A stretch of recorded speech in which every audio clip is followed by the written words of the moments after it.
wanted to make sure we kept it out of landfills and give back to the community. It's the best perishable ever. It's there, and then it's gone, and then it's a memory.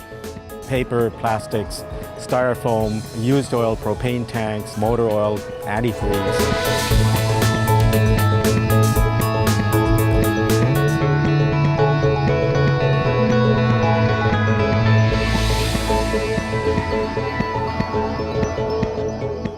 Hello and welcome to the Sustainable Region. I'm Dagmar Timmer. Today we're at the Burnaby Village Museum, where the Heritage Christmas displays are in full swing. Our stories look at ways to make memories, not garbage, during this holiday season.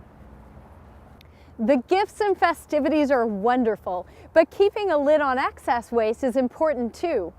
Did you know at least twice a year Metro Vancouver takes a closer look at the waste that we create? It's not a pretty job, but hundreds of kilograms of garbage are sorted into dozens of different categories.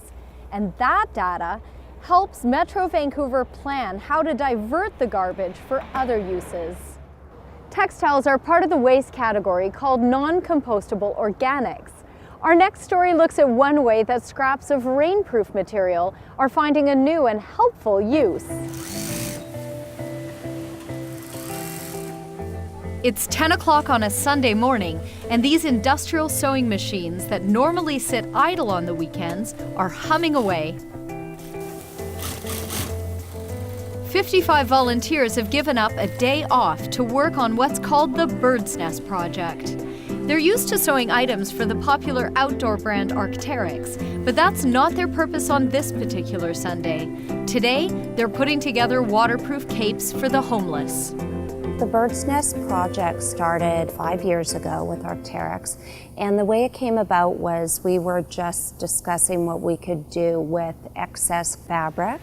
We wanted to make sure we kept it out of landfills. So we were brainstorming something that we could do that would also perhaps give back to the community, and we came up with the idea of doing the capes. Surplus waterproof fabric provides free material for the capes, but it's the volunteers' time that makes the program possible. So the volunteers historically had all been employees of the company, but over time we decided that we would invite spouses, friends to come on board as well. It feels good to be part of it, and my wife's here helping out and I'm helping out my wife, so it all feels good. Some of the volunteers are professional sewers, but many of them are not, working in the company's head office or its warehouse instead. Our factory employees have had an opportunity to teach our head office and warehouse employees the sewing skills, and that's something new for all of us. The team building that we achieved without that in mind was really great. I do this job is so many years. I think can help another people. Yeah, I feel good. Just getting out of bed to come here this morning, you're kind of like, oh my gosh, here we go again. But then once you get here and you get sewing, and the more you talk with people, it's just totally inspiring and amazing feeling. Helping people is a good thing. Made me feel happy because we have lost fabric, and then we can use what we left over and make all the things more useful and helping people. If everyone just contributes in a way, it benefits society in general a lot, I think. So that's why I'm here. The volunteers put in 3 shifts between August and the end of November. A few weeks before Christmas, Bird's Nest Program Coordinator Joanne Mazies and Constable Jodine Keller are out on the streets, distributing the capes. So it's a little tighter so it keeps you warmer, so you can tie it up. The timing is not entirely coincidental. There's a lot more giving at Christmas time, without a doubt, and it just comes hand in hand with the cold weather as well. Everybody likes to give things. There's something special when you hand something to somebody and they know it's appreciated. Yeah, it's better to give, right? So far, the Bird's Nest program has put almost 3,000 capes into the hands of the homeless. And when you think about 1,750 homeless just in Vancouver alone, to hand out 3,000 capes is something you could do so very easily, unfortunately. What makes these capes so valuable is the fact that they're waterproof. The homeless people know that we hand out blankets, because blankets is something that we can easily get from anywhere. But rain capes, Gore-Tex rain capes, is something very special, very unique. A blanket is good for the night, but the next day it's wet and it's finished. But a cape means we are here with you for the long haul. Good, so that application that we did, it's going in tomorrow. It's a simple act of kindness that is welcomed wholeheartedly.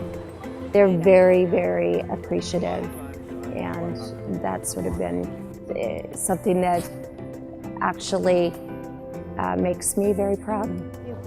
Okay, thank you. Please don't bring me anything, no turtle dove or golden rings. I've come so far, so I could say, have a Merry Christmas Day.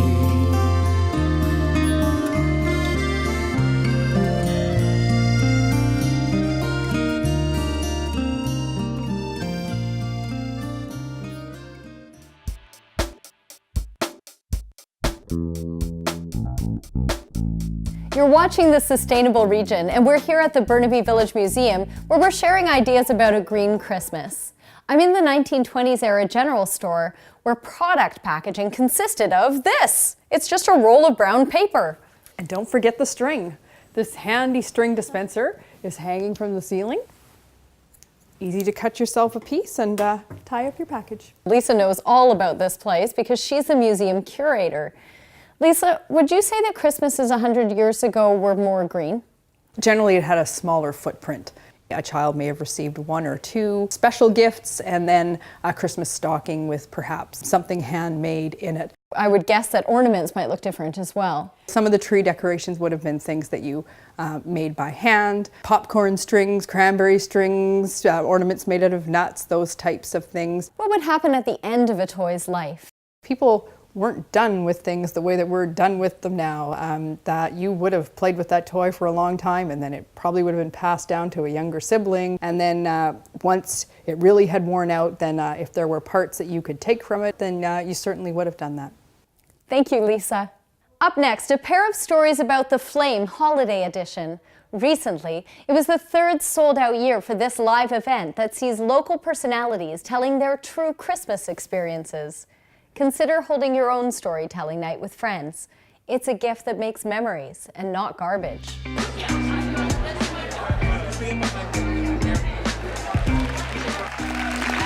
from the Shadwell Centre of the Arts. A good story should make you really laugh and give you a range of feelings. It's the flame. I always get choked up with the flame, Deb. The Flame Holiday Edition is sponsored by Metro Vancouver as part of its Create Memories Not Garbage campaign. Co-organizer Deb Williams has a theory about storytelling. So it's a really wonderful way for human beings to connect. You don't need to dust it. You don't need, you don't even have to eat it. You don't even have to gain weight, right? It's the best perishable ever. It's there, and then it's gone, and then it's a memory. It's a grey day in November at the Shadbolt Centre in Burnaby. Metro Vancouver's multimedia crew has been preparing cameras and stage decor all day. Now the audience arrives for the live taping, which will be broadcast on television and online.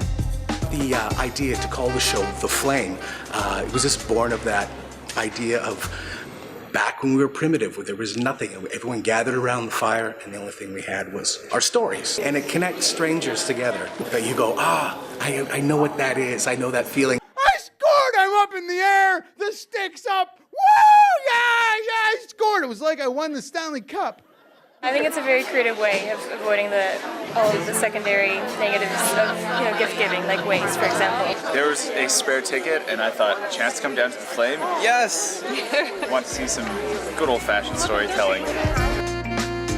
We've had actually professional performers. They get so scared because it's very different. They're opening themselves up and telling a true, honest story about themselves. 6-foot flames into the air. Oh no, everyone looks at me. I am a vegetarian. Probably most of you are not. I guess that makes you bad people.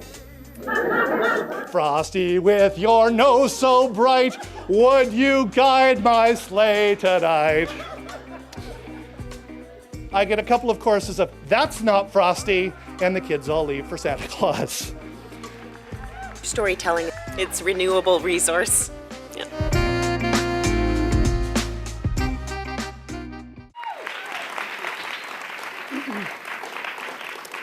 Growing up, we always had an artificial Christmas tree.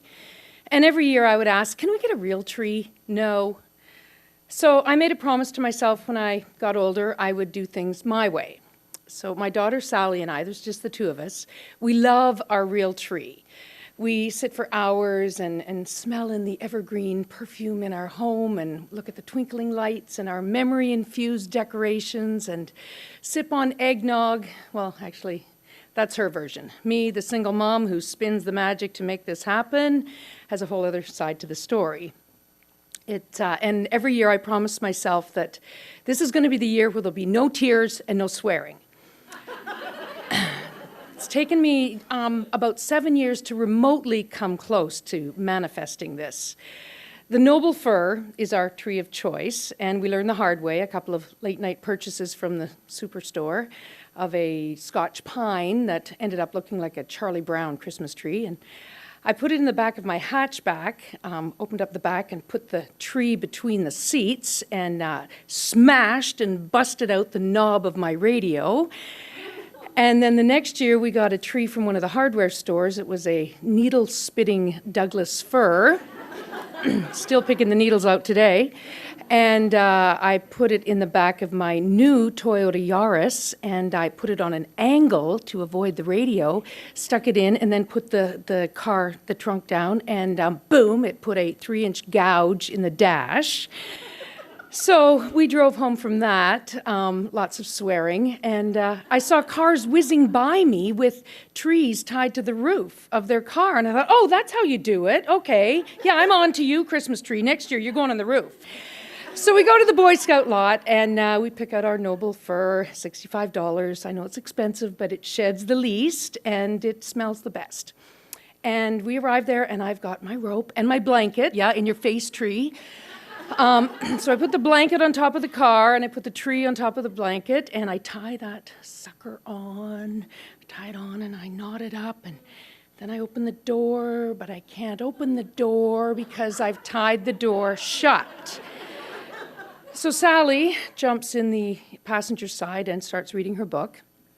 I stare at my knots, and a kind of hunky-looking dad comes over, and he says, looks like you got yourself a little Dukes of Hazzard there, Mum. Or should I say Daisy? Anyway, I hadn't been to the gym in 6 months. I have to shovel myself into the front seat of the car and drive home in silence. And Sally runs into the house and gets the scissors and cuts me out of the car. Then I haul that 60-pound coniferous mother off the hood and truck it up the hill to our condo and up 2 flights of stairs and into the 5-point Christmas tree stand. Is it straight? Is it straight now? Now is it straight now? Now is it straight now?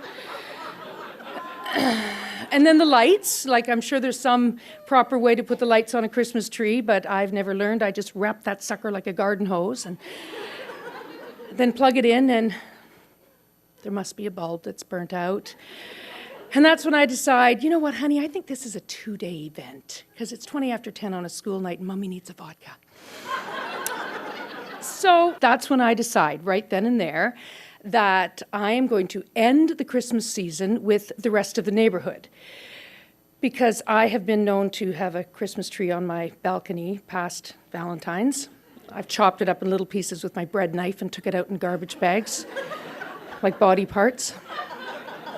One time I chucked it over the balcony and dragged it into the bush, never to be seen again. January 6th, Chipper Day. Well, we didn't make it that year, but the following year, determined again, January 7th, I have it on the calendar. By this time, we're in a new condo, and there's threatening letters in our elevator saying, you must remove your Christmas tree in the proper Christmas tree removal bag. Okay, so I head out to Rona, Home Depot, to Canadian Tires. Nobody knows what I'm talking about. The Christmas tree removal bag. I say it louder and slower, thinking, oh, they're going to get me now. Finally, a clerk says, oh, we have some at our Kingsway location. So I bolt over there and buy 4 of them. I get home, it's 3:30, the chippers close at 5. So I rip the decorations off the tree, I strip the lights off, I bag the carcass, drag the corpse across my living room, down the hallway, in the elevator, down to the parking garage, onto my car, leaving a thick trail of needles behind me because the bag is shredded, it's useless. And fearing the threatening letters in the elevator, I go back upstairs and I vacuum my living room and the hallway and the elevator and the parking garage, put the tree on the car, and it's now 20 to 5. I get to the chippers at Rona, and 2 delicious-looking firemen come up to my car, one on either side, and they say, "Can we help you take that tree off your roof, ma'am?" My eyes well up with tears. This is the first offer of help I have had in 7 years. Yes. Yes, you can. I take a deep breath and my shoulders drop. Now that's how you treat a lady.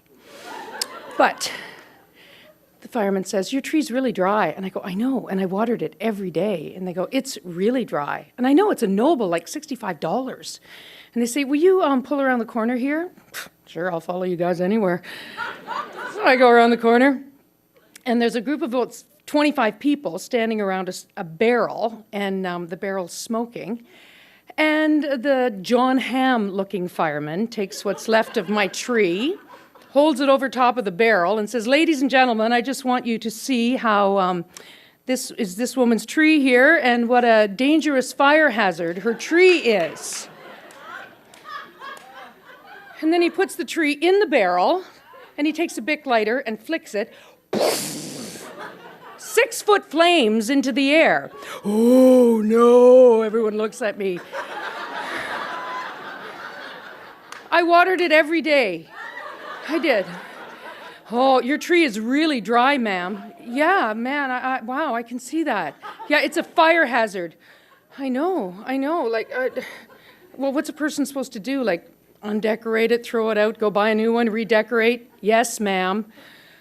"Don't cry. Do not cry." Well, I guess it's artificial for me. Yeah, it's a really dangerous thing, ma'am. Your house could have gone up like that. Well, Merry Christmas, everyone. I want to have the last word. Yeah, so I get in my car, burst into tears, and I drive to Canadian Tire. And I walk through the aisle of the 50% off artificial trees. Oh, Christ. Christmas tree. Oh, Christmas tree. Oh, Christmas tree, how beautiful thy branches. I can't do it. I can't buy a fake tree. I get why my parents had a 47-piece disassembled balsam in a cardboard box in their attic for 20 years, had that thing up and down in 15 minutes flat. But that's not me. I want a real tree. I think part of the magic of Christmas is creating your very own rituals. These stories keep piling up, and my daughter and I, we laugh at them every year. These are our rituals. So, Christmas tree, game on.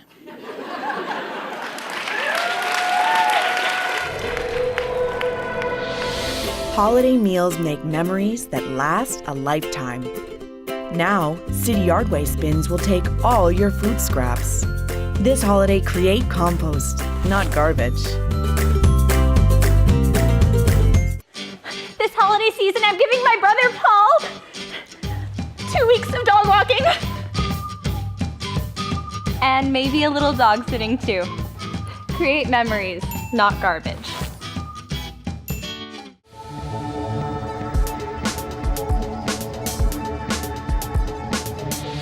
Welcome back to the Sustainable Region. I'm Dagmar Timmer.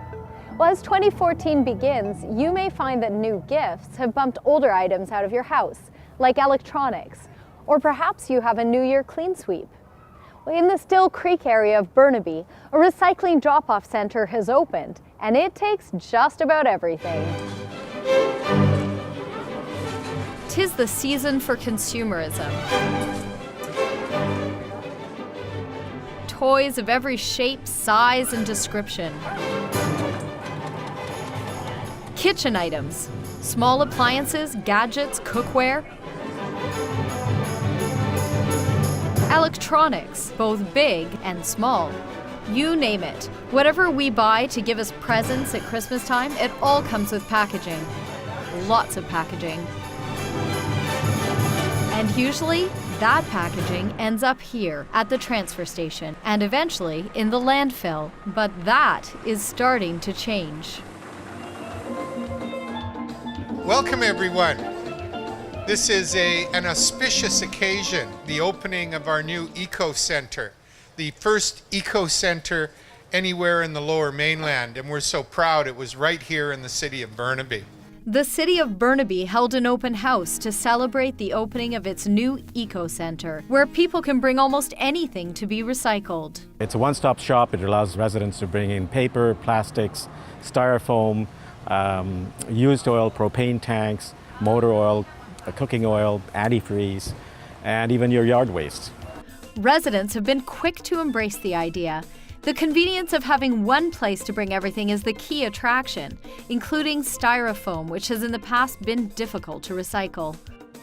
Burnaby's Eco-Centre has been designed as a model of sustainability, starting with the actual building materials.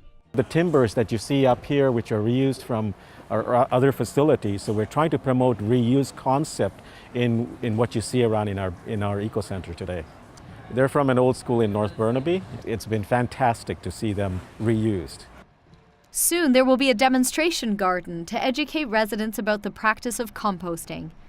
It will utilize rainwater for irrigation. So all of the water collected at the Eco-Centre that falls as rain is collected from the roof into the cistern that you see behind, and it comes down into the swale. And why that's really important is we want to slow the water before it goes into Still Creek and keep the quality very high.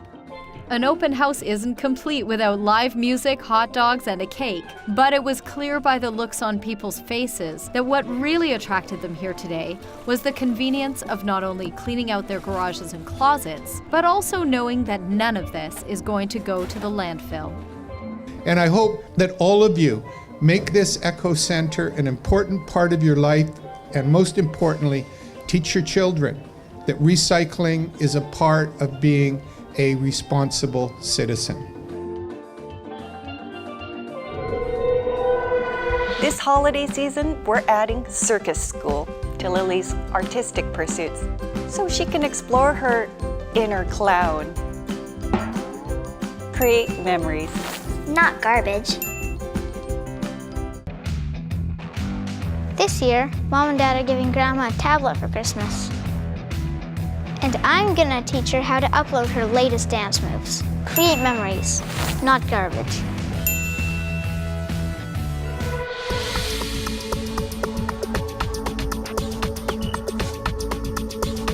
The sun has set here at Burnaby Village Museum's Heritage Christmas, and the lights are beautiful.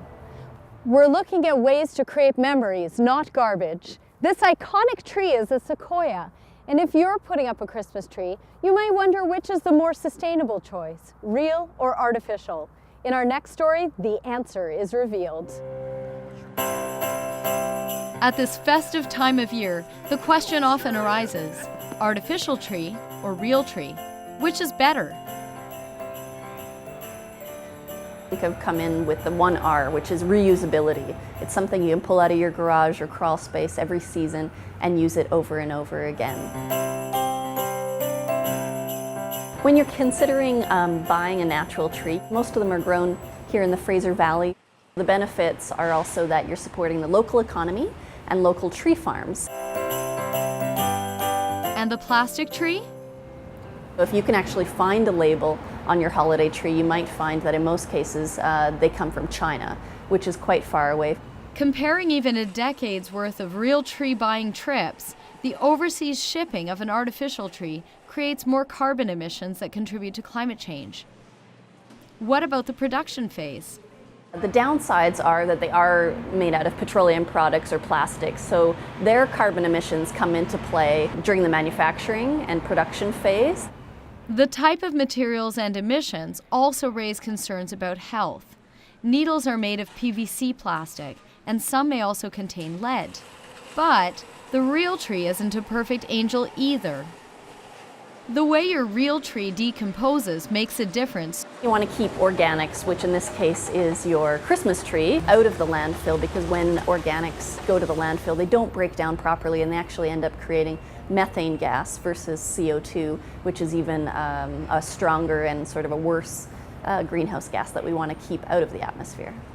As well, during the dozen or so years between planting and harvesting, the tree farm uses fuel, water, and energy, and may also use pesticides and fertilizers. So, which tree is the better choice for the environment? If you use plastic, you'll have to use it a long time. About 20 years is how long you'd have to use that artificial tree to outweigh buying a natural one. On balance, the best choice you can make for the environment is a locally grown tree that is properly composted.